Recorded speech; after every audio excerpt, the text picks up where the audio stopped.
Hello student, तुम्हा सगळ्यांचं पीके agree अकॅडमीच्या online प्लॅटफॉर्मवरती मनपूर्वक स्वागत. आज आपण थोडंसं ॲग्रिकल्चर व्यतिरिक्त एका वेगळ्या विषयाला आपण या ठिकाणी इलॅबोरेट करतोय आणि हा जो विषय असणार आहे, हा विषय कम्प्लिटली तुमच्या अभ्यासाच्या रिलेटेड असणार आहे. याच्यामध्ये कुठलाही पॉलिटिकल आस्पेक्ट्सने तुम्ही हा व्हिडिओ बघायचा नाही आहे किंवा पॉलिटिकल अँगलने तुम्ही याला बघायचं नाही आहे. विद्यार्थी दशेमध्ये समाजामध्ये ज्या गोष्टी घडत आहेत त्याचं प्रतिबिंब किंवा त्याचं रिफ्लेक्शन आपल्याला आपल्या परीक्षेमध्ये पाहायला भेटतं. मग तुम्ही एक्झाम UPSC द्या किंवा तुम्ही सरळ सेवेची एक्झाम द्या, त्याच्यामध्ये याच्यावरती क्वेश्चन येऊ शकतो असा माझा अनुमान आहे. त्यामुळं हा टॉपिक या ठिकाणी मी कव्हर करण्याचा प्रयत्न करतोय. स्पेशली इंटरव्ह्यूच्या वेळेला आता ॲग्री MPSCचे इंटरव्ह्यू होतील. त्या इंटरव्ह्यूमध्ये सुद्धा असे जे हायलाइटेड मुद्दे असतात, अशा मुद्द्यांवरती तुम्हाला इंटरव्ह्यूवर तुमचं ओपिनियन विचारण्याची दाट शक्यता असते. हा सगळा अँगल परीक्षा प्लस इंटरव्ह्यू हा डोळ्यासमोर ठेवून मी हा व्हिडिओ कंडक्ट करतोय. याच्यामध्ये सुरुवातीला आता तुम्हाला वाटत असेल की सर मॅटर काय आहे, समजा भानगड काय? आम्ही तर न्यूजवरती भरपूर ऐकतोय किंवा बातम्यांमध्ये बी आम्हाला हे खूप सारं पाहायला भेटते की सध्या हे वंदे मातरम जे आहे याच्यावरती सत्ताधारी असतील आणि विरोधक असतील, हे दोघांची खूप चांगली खडाजंगी या ठिकाणी चालू आहे. सुरुवातीला मी तुम्हाला याची प्रास्तावना सांगतो. व्हिडिओ थोडासा लेंदी होऊ द्या झाला तर, परंतु याच्यामधनं तुम्हाला तुमच्या परीक्षेच्या दृष्टीनं खूप साऱ्या गोष्टी तुम्हाला या ठिकाणी कव्हर होतील. ओके, आता विषय काय बघा. आपलं जी संसद आहे, त्याच्यामध्ये लोकसभा, राज्यसभा अशी मिळून जी आपली संसद बनलेली आहे, ह्या संसदेचं सध्या हिवाळी अधिवेशन या ठिकाणी दिल्लीमध्ये चालू आहे. आपल्या संसदेचे एकूण 3 अधिवेशन असतात. एक आहे बजेट. ओके, बजेट सेशन ज्याला आपण अर्थसंकल्पीय अधिवेशन म्हणतो. त्यानंतर असतं मान्सून सेशन ज्याला आपण पावसाळी अधिवेशन म्हणतो आणि तिसरं असतं विंटर सेशन ज्याला आपण हिवाळी अधिवेशन म्हणतो. तर संसदेचं सध्या 1 डिसेंबर ते 19 डिसेंबर या कार्यकाळामध्ये आपल्या संसदेचं एक विंटर सेशन चालू आहे. ओके, या विंटर सेशनमध्ये 7 तारखेला आपल्या गव्हर्नमेंटने असं डिसाईड केलं की आपल्या संसदेच्या या हिवाळी अधिवेशनपैकी आपल्याला 10 तास जे आहेत, ओके, 10 आवर्स, काय बघा लक्ष ठेवा, 10 आवर्स यांनी चर्चेसाठी राखीव ठेवले. कशावरती चर्चा करायची होती? काही औचित्य असतात किंवा काही असे हिस्ट्रीमधले इव्हेंट असतात. म्हणजे तुम्ही बघा इतिहासाचा अभ्यास करताना वाचलं असेल की एखाद्या घटनेला 100 वर्ष पूर्ण झाले, एखाद्या घटनेला 150 वर्ष पूर्ण झाले.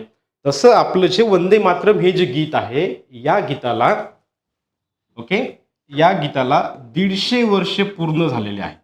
किती? 150 वर्ष पूर्ण झालेले आहेत. आणि याचा एक सन्मान म्हणून याच्यावरती प्रकाश टाकण्याच्या उद्देशाने गव्हर्नमेंटने काय केलेलं होतं, त्या तारखेला 10 तासांची चर्चा या ठिकाणी आयोजित केलेली होती. ओके, मग सर इथपर्यंत तर सगळं बरोबर होतं. ओके, राईट होतं. मॅटर काय झाला नेमका? ओके, विषय काय झाला? आता विषय काय झाला बघा. या 10 तासाच्या चर्चेमध्ये जे सत्ताधारी आहेत, या सत्ताधाऱ्यांनी काय म्हटलं की हे जे वंदे मातरम गीत आहे, हे वंदे मातरम गीत नेहरूंनी, ओके, पंडित जवाहरलाल नेहरूंनी काय केलं, अर्धवटच त्या ठिकाणी मांडलं गेलं. पूर्ण गीत जे आहे, पूर्ण गीत यांनी पंडित जवाहरलाल नेहरूंनी मुस्लिम लीग पुढे झुकले. आता मुस्लिम लीग काय आहे हे आपल्याला पुढे बघायचं आहे, पण थोडक्यात त्यांचं सत्ताधाऱ्यांचं असं म्हणणं होतं की हे त्यावेळेला मुस्लिमांसमोर किंवा मुस्लिम लीग पुढे झुकले आणि यांनी आपल्या संपूर्ण गीताला परवानगी न देता त्या ठिकाणी अर्ध्याच गीताला परवानगी दिली, असं कुणाचं म्हणणं होतं? सत्ताधाऱ्यांचं म्हणणं होतं. ओके, मग विरोधकांचं म्हणणं काय आलं? त्यावेळेला नेहरूंनी समाजामध्ये ऐक्य निर्माण व्हावं, समाजामध्ये तेढ निर्माण होऊ नये अशा उद्देशाने सगळ्यांच्या संमतीने, मग त्याच्यामध्ये रवींद्रनाथ टागोर, त्यानंतर आपले सुभाषचंद्र बोस, महात्मा गांधी, ओके, आणि पंडित जवाहरलाल नेहरू, ह्या सगळ्यांच्या संमतीनं आम्ही त्यावेळेला किंवा त्या लोकांनी त्यावेळेला तो निर्णय घेतला होता. असा झाला सत्ताधाऱ्यांचं म्हणणं आणि असं झालं विरोधकांचं म्हणणं. ओके, मग सर परीक्षा दृष्टीने काय बघायचं? परीक्षेच्या दृष्टीने आपल्याला आता हे जे व्यक्ती आहेत ज्यांनी हे गीत लिहिलेलं आहे किंवा त्या गीताबद्दल आपल्याला सविस्तर माहिती जी आहे ना, ती सविस्तर माहिती आपल्याला त्या ठिकाणी बघायची आहे. ओके, बघा आता लक्ष द्या. ज्या व्यक्तीने एवढं सुंदर गीत भारताला दिलेलं आहे, वंदे मातरम हे जे गीत दिलं, त्या व्यक्तीबद्दल माहिती आता आपल्याला सुरुवातीला बघायची आहे. बघा, ह्यांच्यावरती परीक्षेच्या दृष्टीनं, परीक्षेच्या अँगलनं क्वेश्चन तुम्हाला राहू शकतो. त्यांच्या लाईफवरती क्वेश्चन राहू शकतो, त्यांनी जे साहित्य लिहिलं याच्यावरती क्वेश्चन राहू शकतो, किंवा कुठल्याही अँगल याच्यावरती प्रश्न विचारण्याची शक्यता आहे, कारण त्यांचं नाव सध्या चर्चेमध्ये आहे. आता हे जे व्यक्ती तुम्हाला या ठिकाणी दिसत आहेत यांचं नाव आहे बंकिमचंद्र चट्टोपाध्याय. आता या व्यक्तीचा जो जन्म आहे, या व्यक्तीचा जन्म झाला 1838 मध्ये. ओके. आणि यांनी सुंदर असं वंदे मातरम जे गीत आहे, हे वंदे मातरम गीत यांनी लिहिलेलं आहे. यांचा जर आपण जीवनक्रम जर अनुभवला तर हे ब्रिटिशांच्या प्रशासनामध्ये उपजिल्हाधिकारी या पदावरती त्या ठिकाणी कार्यरत होते आणि यांचे वडील देखील उपजिल्हाधिकारी पदावरती होते. तेव्हाच्या परिस्थितीमध्ये आपण बघितलं असेल बघा इतिहासामध्ये की बालविवाह खूप जास्त आपल्या इकडे प्रथा होते. मग राजा राममोहन राय असतील, यांनी बालविवाह किंवा सती प्रथेविरोधात त्या ठिकाणी त्यांचं कार्य आहे. 11व्या वर्षी यांचा विवाह झालेला आहे. ओके. नंतर त्यांची वाईफ वारली, नंतर त्यांनी परत रिमॅरेज जे आहे ते रिमॅरेज त्या ठिकाणी केलेलं नव्हतं आणि अवघ्या 21व्या वर्षी यांनी उपजिल्हाधिकारी पद त्या ठिकाणी तेव्हा मिळवलेलं होतं. असा एकदम हुशार, अभ्यासू, उत्तम प्रशासक, साहित्यिक अशी यांची ओळख आहे. आता यांनी काय काय कार्य केलेलं आहे. ओके. म्हणजे यांचं जे वंदे मातरम जे गीत आहे ना, हे वंदे मातरम गीत बघा, याच्याबद्दल आता आपण सुरुवातीला बघूयात नेमका वाद काय आहे सध्याचा बघा. हे ओरिजिनल गीत आहे. ओके. हे वंदे मातरमचं ओरिजिनल गीत आहे. दोघांमध्ये वाद काय चालू आहे बघा. सत्ताधाऱ्यामध्ये त्यांच्यामध्ये या वंदे मातरम गीत यांनी जे लिहिलेलं आहे ओरिजिनलमध्ये 6 स्टँजाज आहेत. म्हणजे आपल्या भाषेमध्ये 6 कडवे होते. ओके. 1, 2, 3, 4, 5 आणि 6. ओके. असे 6 कडवे होते. परंतु आताच्या गव्हर्नमेंटचं काय म्हणणं आहे की तेव्हाच्या सत्ताधाऱ्यांनी, मग नेहरू असतील किंवा सर्वच जण असतील, त्यांनी फक्त ह्या 2च कडव्यांना राष्ट्रीय गीत म्हणून मान्यता दिली.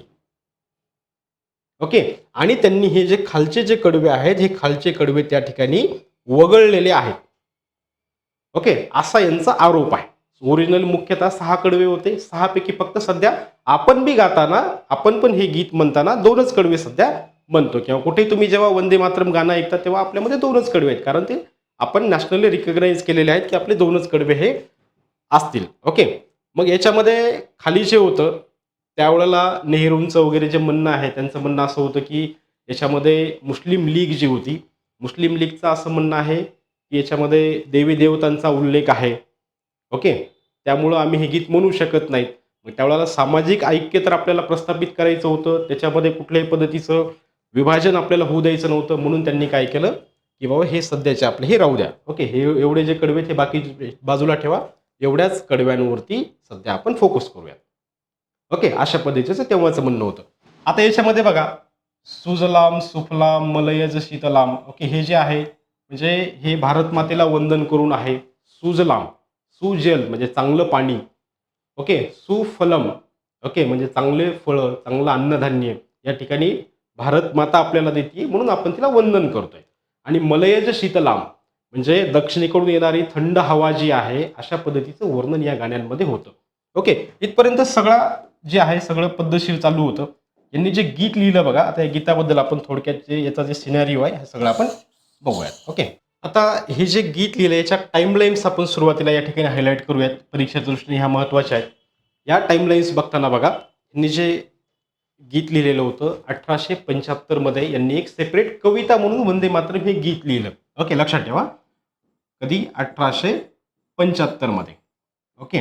यांनी एक सेपरेट कविता म्हणून ते वंदे मातरम हे गीत लिहिलेलं होतं. नंतर काय झालं, 1882 मध्ये 1882 मध्ये यांची एक नॉवेल आहे जिचं नाव आहे आनंद मठ.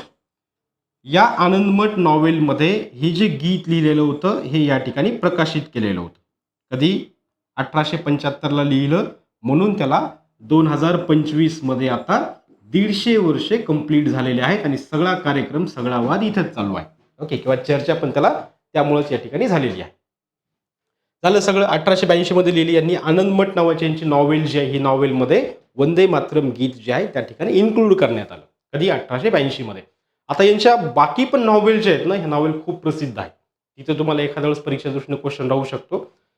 बघा, यांचे काही नॉवेल्सची नावं लक्षात ठेवा. एक आहे कपाल कुंडली.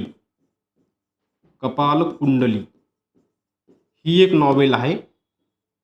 आणि दुसरी एक आहे दुर्गेश नंदिनी. दुर्गेश नंदिनी ही यांची पहिली कादंबरी आहे. ओके, ही जी आहे यांची पहिली कादंबरी आहे. आणि आनंदमठ याच्यामध्ये उल्लेख कशाचा आहे हे पण एखाद्या वेळेस जर तुम्हाला विचारलं की आनंदमठ कादंबरीमध्ये काय आहे. आनंदमठ कादंबरीमध्ये बंगालमध्ये एक 1760 ते 1770 या काळामध्ये बंगालमध्ये खूप मोठा दुष्काळ पडलेला होता. आणि त्या दुष्काळामुळं ते जे दुष्काळ पडला हा इंग्रजांमुळे आला अशा पद्धतीची भावना त्यावेळेला तयार झाली. आणि तिथले जे संन्यासी लोक जे आहेत या संन्याशांनी उठाव केला. कुणाच्या विरोधात? इंग्रजांच्या विरोधात त्यांनी त्या ठिकाणी उठाव केला. मग त्यावेळेला जो काही उठाव त्यांनी अनुभवला, जे काही संन्यासींचं रेबिलियन त्यांनी त्या ठिकाणी अनुभवलं, त्याचा सगळा उल्लेख जो आहे हा आनंदमठ या कादंबरीमध्ये त्यांनी केलेला आहे. आणि त्याच ठिकाणी मग या गीताला देखील त्यांनी त्याच्यामध्ये इन्क्लूड केलेलं आहे. ओके, काही इयर्स आहेत, ते इयर्स आपल्याला या ठिकाणी लक्षात ठेवायचे होते. चला पुढे बघूयात आणखी काय झालं.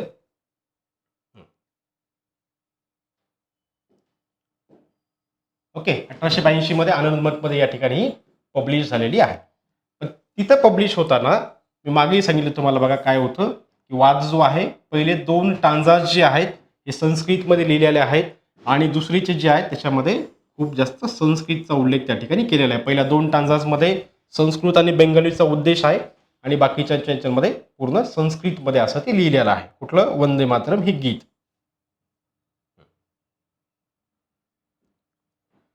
नंतर काय झालं बघा, 1875ला लिहिलं, 1882ला मध्ये पुस्तकामध्ये प्रकाशित झालं आणि 1896 मध्ये ओके, नंतर एक घटना महत्वाची आहे. 1896 मध्ये काय झालं, हे एका पब्लिक प्लेसमध्ये हे गाणं जे आहे हे रवींद्रनाथ टागोरांनी त्या ठिकाणी गायलं. बघा लक्षात ठेवा, 1896 मध्ये हे गाणं जे आहे पहिल्यांदा पब्लिकमध्ये हे गाणं गायलं गेलेलं आहे. ओके, आता ते कुणी गायलं? ते गायलेलं होतं रवींद्रनाथ टागोरांनी. कुठं गायलं यांनी? इंडियन नॅशनल काँग्रेस जे आहे, ओके, इंडियन नॅशनल काँग्रेसचं 12वं अधिवेशन होतं. कितवं? 12वं अधिवेशन. हे पण महत्वाचं आहे. कितव्या अधिवेशनामध्ये रवींद्रनाथ टागोरांनी हे गाणं गायलेलं आहे? लिहिलं बंकिमचंद्र चट्टोपाध्याय यांनी. गायलं कुणी? पहिल्यांदा रवींद्रनाथ टागोरांनी. कुठं गायलं? कलकत्त्यामध्ये. काय होतं प्लेस त्या ठिकाणी? काय चालू होतं? इंडियन नॅशनल काँग्रेसचं अधिवेशन चालू होतं. किती नंबरचं? 12व्या नंबरचं अधिवेशन त्या ठिकाणी चालू होतं. ओके, आणि यांचे अध्यक्ष जे आहेत त्या अधिवेशनाचे अध्यक्ष जे आहेत रहीमतुल्ला होते. हा लक्षात ठेवा, रहीमतुल्ला सयानी. ओके, हे त्या अधिवेशनाचे अध्यक्ष त्या ठिकाणी होते. इथपर्यंत सगळं व्यवस्थित झालं. ओके, म्हणजे पहिल्यांदा पब्लिकला या गाण्याबद्दल जास्त माहिती समजली, कारण अधिवेशनामध्ये गायलं. सगळे मोठे त्यावेळेचे जे नेते होते हे नेत्यांनी त्या अधिवेशनामध्ये सहभाग घेतलेला होता आणि अशा पद्धतीने इथपर्यंत सगळं काही व्यवस्थित चालू होतं. इथपर्यंत कुणालाही या गाण्याबद्दल आक्षेप नव्हता, वाद नव्हता, कुणाचं काही ओपिनियन नव्हतं, काही नाही. सगळं काही एकदम पद्धतशीर चालू होतं. नंतरचं बघा, एक महत्वाची घटना त्या ठिकाणी घडली. ओके, 1905ला खूप महत्वाची घटना या ठिकाणी घडली. इथपर्यंत सगळं गाण्यांबद्दल कुणाला आक्षेप नव्हता, काही नाही, इथपर्यंत सगळं व्यवस्थित चालू होतं. 1905ला काय झालं, इंग्रजांनी काय केलं, बंगालची फाळणी केली. हे तुम्ही ऐकलं असेल बघा. ओके, इंग्रजांनी काय केलं, बंगालची फाळणी केली, म्हणजे बंगालचे तुकडे केले आपल्या भाषेमध्ये. ओके, आता ह्या बंगालच्या फाळणीबद्दल काही तारखा आहेत, त्या डेट्स जे आहेत त्या डेट्स लक्षात ठेवा. बंगालच्या फाळणीचा डिसिजन जो झालेला होता, ओके, निर्णय जो झाला ना, हा निर्णय झाला होता 19 जुलै 1905 मध्ये. ओके, आणि ॲक्च्युअल इम्प्लिमेंटेशन जे झालं हे इम्प्लिमेंटेशन झालं 15 ऑक्टोबर 1905 मध्ये. बंगालच्या फाळणीचा निर्णय जो घेतला होता त्यावेळेला भारताचा व्हाईसरॉय होता लॉर्ड कर्झन. ओके, कोण होतं? Lord Curzon. हा वेळेला तो भारताचा व्हाईसरॉय होता. ओके, आणि ह्यांनी असं निर्णय घेतला तेव्हा इंग्रजांनी कारण असं दिलं की हा जो बंगाल प्रांत आहे, ओके, हा बंगाल प्रांत खूप मोठा आहे. त्या बंगाल प्रांतामध्ये तेव्हाचा बिहार, आसाम, पश्चिम बंगाल, ओके, बांगलादेश हा सगळा भाग त्या ठिकाणी इन्क्लूड होता आणि तेव्हाच्या त्या बंगाल प्रांताची लोकसंख्या जवळपास 8 कोटी एवढी लोकसंख्या होती. आणि प्रशासकीय कारणासाठी आम्हाला एवढा सगळा विभाग हँडल करणं सोपं जावं या उद्देशाने मी बंगालची फाळणी करतो असं इंग्रजांनी सांगितलं. पण ॲक्च्युअलमध्ये त्यांचा हिडन मोटिव्ह असा होता की हिंदू आणि मुस्लिम यांच्यामध्ये फूट पाडणं हा त्यांचा उद्देश होता. म्हणून मग इंग्रजांनी काय केलं, हा जो लॉर्ड कर्झन व्हॉइसरॉय यांनी त्यावेळेला बंगालचा गव्हर्नर होता. कोण? Andrew Fraser. लक्षात ठेवा, नाव लक्षात ठेवा. त्यावेळेलाचा बंगालचा गव्हर्नर होता अँड्रू फ्रेझर. याला सांगितलं की आपल्याला अशी अशी फाळणी करायची, तू योजना तयार कर. हे तुम्हाला लक्षात ठेवणं गरजेचं आहे. डिसिजन घेतला लॉर्ड कर्झनने, पण त्याची योजना जी आहे ही योजना अँड्रू फ्रेझर यांनी तयार केलेली होती. मग त्यांनी काय केलं, हिडन मोटिव्ह काय होता, हिंदू आणि मुस्लिमांमध्ये फूट पाडायची. मग त्यावेळेला बंगालचे दोन भाग केले, पूर्व बंगाल आणि पश्चिम बंगाल. ओके, पूर्व बंगालमध्ये सगळी मुस्लिम वर्ग जो होता, मुस्लिम कम्युनिटीची होती, ही पूर्व बंगालमध्ये त्यांनी टाकली आणि पश्चिम बंगालमध्ये सगळी मेजॉरिटी हिंदू ठेवले. अशा पद्धतीने त्यांनी फाळणी केली. ओके, हे झाला फाळणीचा इतिहास. इथपर्यंत सगळं कुणालाही काही अडचण नव्हती. पण ही फाळणी केल्याच्या नंतर दोनही कम्युनिटीमध्ये दोघांमध्येही इंग्रजांच्या विरोधात असंतोष व्हायला तयार झाला. ओके, इंग्रजांच्या विरोधात एक वेगळी भावना भारतीयांच्या मनात तयार व्हायला चालू झाली आणि तिथं भारतीयांनी काय केलं, सगळं काही स्वदेशी घ्यायचं, स्वदेशी चळवळ चालू केली. कुणाला अपोज करण्यासाठी, इंग्रजांच्या या फाळणीला विरोध करण्यासाठी. ओके, बघा 1905 ते 1911, 1905 ते 1911. 1905ला त्यांनी निर्णय घेतला आणि 1911ला यांनी यांचा फाळणीचा जो निर्णय आहे, ओके, तिकडचे जे सम्राट होते इंग्लंडचे पंचम जॉर्ज, ओके, पंचम जॉर्ज यांच्या अध्यक्षतेखाली आपण म्हणूयात, तेव्हा यांनी 12 डिसेंबर 1911ला यांचा बंगालच्या फाळणीचा निर्णय यांनी वापस घेतला. पण हा जो कार्यकाळ आहे राजांनो इथून पुढचा, म्हणजे 1905 ते 1911 हा जो पिरियड आहे ना, हा पिरियड खूप जास्त घातक ठरला आपल्या देशासाठी. या पिरियडमध्ये काय झालं, ह्यांचा उद्देश तर क्लिअर कट होता की हिंदू आणि मुस्लिमांमध्ये फूट पाडायची. ओके, मग 1906ला एक महत्वाची घटना घडली. बघा 1906ला काय झालं, 1906ला इंग्रजांनी काय केलं, ओके, 1906ला मुस्लिम लीगची स्थापना झाली. बघा लक्षात ठेवा, मुस्लिम लीगची स्थापना झाली. ओके, त्यांनी बऱ्याचशा गोष्टी, मुस्लिम जे नेते त्यावेळेसचे होते यांना सांगितले की ही जी इंडियन नॅशनल काँग्रेस आहे ही बहुसंख्य याच्यामध्ये हिंदू आहेत, इथं मुस्लिमांना प्रतिनिधित्व नाही, किंवा हे सगळे हिंदू बहुल आहेत, अशा अशा पद्धतीचा सगळं त्यांनी कार्यक्रम राईट केला आणि 1906ला त्यांनी एक मुस्लिमांची वेगळी संघटना स्थापन केली. ओके, तिला मुस्लिम लीग म्हणायचं. ओके, आता ह्या मुस्लिम लीगनं नंतर नंतर बघा कसा झाला रोल प्ले झाला. ज्या वेळेला 1911ला यांनी यांचा निर्णय परत घेतला बंगालच्या फाळणीचा, आणि ह्या फाळणीचा विरोध म्हणून जेव्हा आपली स्वदेशी मुवमेंट चालू झाली, त्या मुवमेंटमध्ये हे जे वंदे मातरम गीत जे आहे हे एक प्रकारची आपल्या सैनिकांना म्हणा किंवा भारतीय लोकांना एक प्रेरणा देत होतं. ज्या पद्धतीनं शिवाजी महाराज लढताना त्यांच्या मावळ्यांना प्रेरणा भेटावी म्हणून ज्या पद्धतीनं हर हर महादेवच्या घोषणा द्यायच्या, तर त्यावेळेला इंग्रजांच्या विरोधात लढताना अखंड भारतामध्ये, सगळ्या भारतामध्ये जे आहे, या सगळ्या भारतामध्ये वंदे मातरम गीत जे आहे, हे वंदे मातरम गीत खूप जास्त फेमस व्हायला लागलं. एक प्रसंग असाही आहे की त्यावेळेला एका शाळेमध्ये विद्यार्थ्यांनी हे गीत म्हटलं, जवळपास 200 विद्यार्थ्यांनी हे गीत म्हटलं वंदे मातरम. कार्यकाळ हाचा 1905 ते 1911चा दरम्यान. इंग्रजांना प्रचंड राग आला त्यांचा. 200 विद्यार्थी होते त्या शाळेमध्ये, त्या 200 विद्यार्थ्यांना प्रत्येक विद्यार्थ्याला ₹5 एवढा फाईन त्या ठिकाणी त्यांनी लावला. म्हणजे सांगण्याचं तात्पर्य एवढंच की या गीताने खूप सगळ्या आपल्या स्वातंत्र्य सैनिकांना, आपल्या भारतीय लोकांना इंग्रजांच्या विरोधात लढण्यासाठी खूप मोठी प्रेरणा दिली. ओके, इथपर्यंत कुणालाही काही अडचण नव्हती. मग 1911ला जेव्हा हा निर्णय मागे घेतला ना, तिथून पुढे देखील वंदे मातरम गीताची क्रेज जी आहे ही क्रेज तशीच चालू राहील. ओके, मग इंग्रजांनी काय केलं, इंग्रजांनी मुस्लिम लीग जी आहे, मुस्लिम लीगचे कानं भरले. आता कानं भरले म्हणजे काय काय कार्यक्रम केला बघा. त्यांनी असं म्हटलं की हे जे आम्ही जी फाळणी आहे, आम्ही तर फाळणीचा निर्णय पाठीमागे घेतला, पण तरी देखील वंदे मातरम गीत जे आहे, हे वंदे मातरम गीत आजही लोक गातात, फक्त तुम्हाला विरोध म्हणून. ओके, अशा पद्धतीनं ती घटना घडली. मग त्यांनाही असं वाटलं की अरे ठीक आहे, आता हे तर वंदे मातरम गीत जे आहे ते फाळणीच्या विरोधात आपण म्हणत होतो, फाळणीचा निर्णय इंग्रजांनी परत घेतलेला आहे, त्यांनी वंदे मातरम एवढं प्रकर्षाने पुढे नाही न्यायला पाहिजे. अशा पद्धतीनं देखील मुस्लिम लीगच्या नेत्यांची त्या ठिकाणी भावना बनली. ओके. मध्ये एक घटना लक्षात ठेवा. 1909 मध्ये जे आहे सर अरविंदो यांनी काय केलं, ह्या वंदे मातरम गीताचं जे आहे हे इंग्लिशमध्ये ट्रान्सलेशन केलं. ओके, म्हणजे जे काही नॉन बेंगॉली लोक होते त्यावेळेला भारतामध्ये, त्यांच्यापर्यंत देखील हे वंदे मातरम गीत त्या ठिकाणी आलं. ओके. मध्ये एक मी पॉईंट सांगायचं विसरलो तुम्हाला. जी आनंदमठ कादंबरी मी तुम्हाला सांगितली यांची, त्या आनंदमठ कादंबरीवरती 1952ला एक पिक्चर पण आलेला आहे, त्याचं नावच आनंदमठ होतं. ओके. पृथ्वीराज कपूर वगैरे त्या ठिकाणी त्याच्यामध्ये ॲक्टर होते 1952. आणि त्याच मूवीमध्ये आता जे आपण वंदे मातरम गाणं लता मंगेशकर यांनी गायलेलं होतं, ओके, त्याच मूवीमधलं हे गाणं आहे. ओके. लता मंगेशकर यांनी त्या ठिकाणी त्या मूवीमध्ये गायलेलं आहे. ओके. हां. मग हा वाद सगळा बघा 1905, 1911 तिथून पुढं सगळं चालू झालं. 1937 मध्ये काय झालं, की काँग्रेसच्या नेत्यांनी एक निर्णय घ्यायचं ठरवलं. ओके.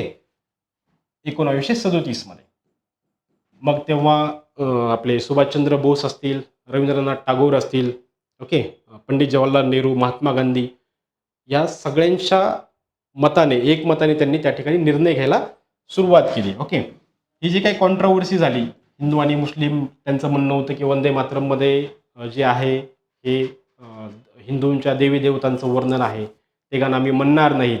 ओके. अशा पद्धतीनं तरी तुम्ही जे काही याला असं प्रमोट करताय किंवा राष्ट्रीय गीत म्हणून तुम्ही याला प्रमोट करताय, याच्यावरती एक तोडगा निघावा म्हणून 1937ला काँग्रेसच्या नेत्यांची मीटिंग झाली. आणि त्या मीटिंगमध्ये असं समजलं, सर्वांनुमते एक असा डिसिजन घेण्यात आलेला होता, वंदे मातरम गीतामध्ये जे काही 6 कडवे आहेत ना, या 6 कडव्यांपैकी पहिले जे 2 कडवे आहेत, 1 आणि 2 नंबरचे, या 2 कडव्यांपर्यंत कुठलाही आक्षेप यांनी घेतलेला नव्हता. वर्णन जे चालू झालं ते 5व्या कडव्यामध्ये चालू झालं. ओके. हिंदू देवी देवतांचं वर्णन जे आहे हे 5व्या कडव्यापासून चालू झालं. मग यांनी असं ठरवलं सगळ्यांनी मते की ठीक आहे, सुरुवातीचे 1 आणि 2 जे कडवे आहेत त्याच्यापर्यंत कोणालाही काही वाद नाही. ते 2 कडवे जे आहेत ते आपण राष्ट्रीय गीत म्हणून या ठिकाणी याला मान्यता देऊयात. ओके. तिथपर्यंत 2च कडवे म्हणायचे. आणि तेव्हापासून तर आत्तापर्यंत जे आहे त्याचे 2च कडवे आपल्या सगळ्यांना माहिती आहे. ओके. अशा पद्धतीचा हा इतिहास आहे. हा. ओके. हा. मग आपल्याला 1947ला स्वातंत्र्य भेटलं आणि 24 जानेवारी 1950ला जी आहे कॉन्स्टिट्युएंट असेंब्ली, ज्याला आपण संविधान सभा म्हणतो, या संविधान सभेने मान्यता दिली. कशाला बघा, जनगण मन जे आहे हे नॅशनल अँथम म्हणून याला मान्यता दिली आणि वंदे मातरम हे जे गीत आहे याला राष्ट्रीय गान, ओके, नॅशनल सॉन्ग म्हणून या ठिकाणी मान्यता दिलेली होती. ओके. अशा पद्धतीने याचा इतिहास आहे. ठीक आहे. आता याला जर शॉर्टमध्ये जर कन्क्लूड करायचं झालं आपल्याला, आपण बरेचसे जे फॅक्ट्स आहेत, हे फॅक्ट्स पण आपण पाहिलेले आहेत. याला जर शॉर्टमध्ये कन्क्लूड करायचं झालं, तर तुमच्या लक्षात आलेलं असेल की वंदे मातरम गीताला 150 वर्ष कंप्लीट झाल्याच्या नंतर आत्ता त्याच्यावरती चर्चा म्हणून हे आपण सगळे चर्चेला आणलं होतं त्यांनी. आणि त्याच्यामध्ये बऱ्याचशा मग हिंदू आणि मुस्लिम तेव्हाचा जे संदर्भ आहे त्या गीताचा, तेव्हाचा संदर्भ आता यांनी काढला. याला एक हिडन रिझन असं पण आहे किंवा असू शकतं की पुढच्या मार्च एप्रिलमध्ये जे आहेत ते पश्चिम बंगालचे इलेक्शन्स आहेत. ओके. राजकारणामध्ये कुठलीही गोष्ट विनाकारण घडत नाही. ओके. प्रत्येक गोष्टीला राजकारणामध्ये कारण आहे. कदाचित हिडन मोटो यांचा असा असू शकतो, ही शक्यता आहे. पण आपल्या दृष्टीनं विद्यार्थी अँगलनं आपण या सगळ्या फॅक्ट्स चेक करणं आपलं काम होतं. अभ्यासाच्या दृष्टीनं आपल्याला जेवढं महत्त्वाचं होतं तेवढ्या गोष्टी आपण या ठिकाणी बघितलेल्या आहेत. ओके. आशा करतो की ॲग्रिकल्चरचा टॉपिक सोडून थोडासा तुम्हाला अवांतर टॉपिकवरती मी चांगल्या पद्धतीने डिलिव्हर केलं असेल, तुम्हाला समजेल अशा भाषेमध्ये मी या ठिकाणी सांगण्याचा प्रयत्न केलेला आहे. तुम्हाला जर डेफिनेटली हा व्हिडिओ आवडला असेल तर त्याला लाईक करा, शेअर करा आणि नवीन विद्यार्थी चॅनलला असतील तर त्या चॅनलला सबस्क्राईब करा. Okay. Thank you so much. Wish you all the best.